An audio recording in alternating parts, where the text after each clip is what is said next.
Bonjour, dans cette vidéo, je vais vous présenter le tri par sélection. Alors, le tri par sélection, comment ça fonctionne?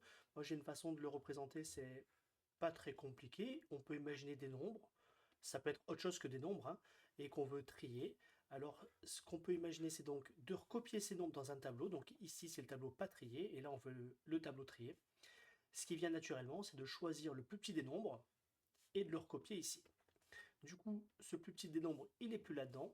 Et parmi les nombres qui restent, on choisit le plus petit. Et donc, ce plus petit-là, c'est le deuxième plus petit qui est plus grand que celui qu'on avait rangé avant. Enfin, plus grand ou égal. Donc, hop, on le met aussi. Donc, l'idée, c'est de sélectionner le plus petit parmi les éléments qu'on n'a pas triés et de le recopier.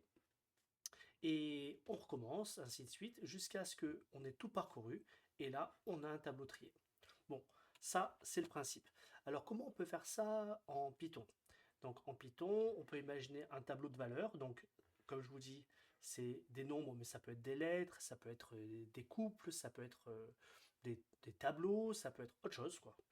Et donc, l'idée, c'est de le trier. Alors, on a un certain nombre de valeurs, et ce qu'on va faire, l'idée, c'est en fait de se dire que, voilà, on fait une boucle, et toute cette partie-là a été triée. Donc, on arrive à la ième boucle. Donc, les éléments que j'ai assurés, ces éléments, ils sont triés. D'accord? Donc, en fait, hop, ils sont triés de croissant. Et en plus, ils sont tous plus petits. Tous plus petits que ces éléments-là. Ce qui fait que maintenant, l'objectif, c'est dans cette zone-là, de choisir le plus petit des éléments, par exemple celui-là. Et ce qu'on va faire, c'est qu'on va échanger la place du plus petit élément avec celui-là. Lui, il vient ici, lui, il vient là. Ce qui fait que, qu'est-ce qui va se passer? À l'étape I, on aura mis ici le plus petit des éléments. Hop, on va hachurer cette partie et on peut passer à l'étape suivante, à I plus 1. Voilà. Donc c'est cette première boucle-là qu'il va falloir faire. Alors, comme vous avez vu, en rouge, c'est la première boucle. Cette boucle, elle commence à la case 0, pour la boucle I, je veux dire, et ça va aller jusqu'à la dernière case. Donc ici, c'est jusqu'à n exclu. Maintenant, on va s'intéresser à la boucle bleue, c'est-à-dire là-dedans, comment je peux extraire le plus petit élément de cette zone-là. Ben, ce qu'on va faire, on va réfléchir un peu de la même façon, à savoir que on va imaginer qu'on a parcouru une certaine zone du tableau, on est arrivé ici, par exemple à la case numéro J, et ce qu'on a fait, c'est que dans la partie hachurée, on a fait le travail, à savoir, on a trouvé l'emplacement du plus petit élément. Par exemple, ici, dans cette case-là, alors je la fais comme ça, dans cette case-là, cette case, elle a peut-être l'indice I min, et bien dans cette case, on a le plus petit élément de la zone hachurée, hein, voilà. Alors, qu'est-ce qu'on fait à l'étape J? C'est-à-dire, qu'est-ce qu'on fait quand on arrive ici? Alors, ce qu'on va faire, tout simplement, c'est qu'on va comparer la valeur de la case J avec la valeur de la case I-. On va les comparer, savoir qui est plus petit, qui est plus grand. Et que fait-on? Alors, déjà, si cette case est plus grande que la valeur qui est dans I-, ben, on ne change rien et tout simplement, on passe à l'étape suivante. On a fait le travail, c'est-à-dire que ça, c'est fait. En revanche, si cette case, si cette case est plus petite, donc si ici on a trouvé un nouveau minimum, ben, ce qu'on va faire, c'est qu'en fait, on va changer IMIN et on va le mettre ici. On va dire que IMIN est ici désormais. Et on a fait le travail à l'étape J. Donc on peut passer à l'étape suivante, à l'étape J plus 1. Et cette étape J, d'accord, on l'a fait sur quelle zone? On l'a fait de la zone ici, de la case I, jusqu'à la case, la dernière case, ici, donc jusqu'à n exclu. Donc, vous voyez que le principe de cet algorithme, c'est une boucle rouge, la boucle I, qui parcourt tout le tableau pour le trier, petit à petit. Et à chaque tour de boucle rouge, eh bien, on effectue une boucle bleue, la boucle J, qui, elle, dont le travail, c'est d'extraire le minimum de cette zone bleue. Alors, on va coder ça en Python tout de suite. Alors, on fait la boucle I, la boucle rouge. Donc, for I, in range, len de table. Donc, on parcourt toutes les cases du tableau. Donc, qu'est-ce qu'on fait là-dedans? Eh ben, en fait, on a la partie de 0 à i exclu qui est triée. Et donc là, maintenant, on va lancer la boucle bleue.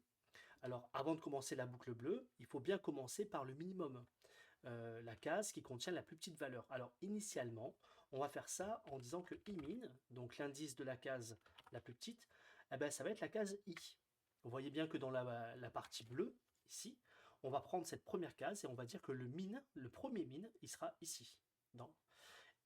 Et maintenant, on peut commencer la boucle j. Donc, for j in range. Donc, comme on l'a vu, la boucle j, elle va de i inclus à len de table exclu. Donc, len de table. Alors là, ça fait 2 fois qu'on utilise len de table, c'est pas très bien. Donc, on va utiliser une variable, on va l'appeler n. N, et au début, on va écrire n égale len de table. Ok, donc on fait cette deuxième boucle-là. Et qu'est-ce qu'on fait au tour J? Qu'est-ce qu'on fait au moment de la boucle J? Donc, c'est-à-dire ici, qu'est-ce qu'on fait? Alors, on va comparer la valeur de la case J avec la valeur de la case imin. Donc, si tab J est plus petit que tab imin, ben dans ce cas-là, on a trouvé un nouveau minimum, la case J. Dans ce cas-là, on va définir que imin vaut J. Et si jamais tab J est égal à tab imin, ou si jamais tab J est plus grand que tab imin, ben on ne fait rien. Donc si vous voulez, des else, il n'y a pas de else. Et ensuite, ben, on continue, on continue la boucle J. Donc on parcourt la boucle J ici, et quand c'est fini, eh ben, on a parcouru toute la zone bleue de la deuxième boucle, et donc imin contient l'indice de la case qui est le minimum dans la zone bleue. Donc à ce moment-là, on permute la case i et la case imin avec le classique tab i, tab imin qui est égal, et on inverse tab imin, tab i. Donc là, on a la permutation, ce qui fait que ici, à partir de là, eh ben, à la ième étape, la case i, à la ligne 8, là, à la case i, contient le minimum de la zone bleue. Et donc, on peut passer à l'étape suivante de i. À la fin, ici, ben, une fois que la boucle i, qu'on sort de la boucle i, on a parcouru toute la boucle rouge, et donc on se retrouve avec un tableau qui est normalement trié. Donc l'algorithme que j'ai écrit ici, on voit que le tri sélection, il trie le tableau tab. Donc le tableau tab est modifié à chaque fois, ce qui fait qu'il n'y a pas forcément de renvoi, il n'y a pas forcément de return. Comme on peut le voir ici, je définis mon tableau. Ici, je fais tri sélection de T. Et donc, après avoir exécuté la ligne 13, mon tableau va être trié en mémoire. Donc, regardez. Non, c'est pas ça. Je le commente comme ça. Donc, j'exécute le programme en mémoire ici. On voit que le tableau T, bah, il n'a pas changé. Hein, il vaut 20, 10, 50 et 40. Et maintenant, si j'exécute la ligne 13 et que je lance le programme, on voit que le tableau a été trié. Yes!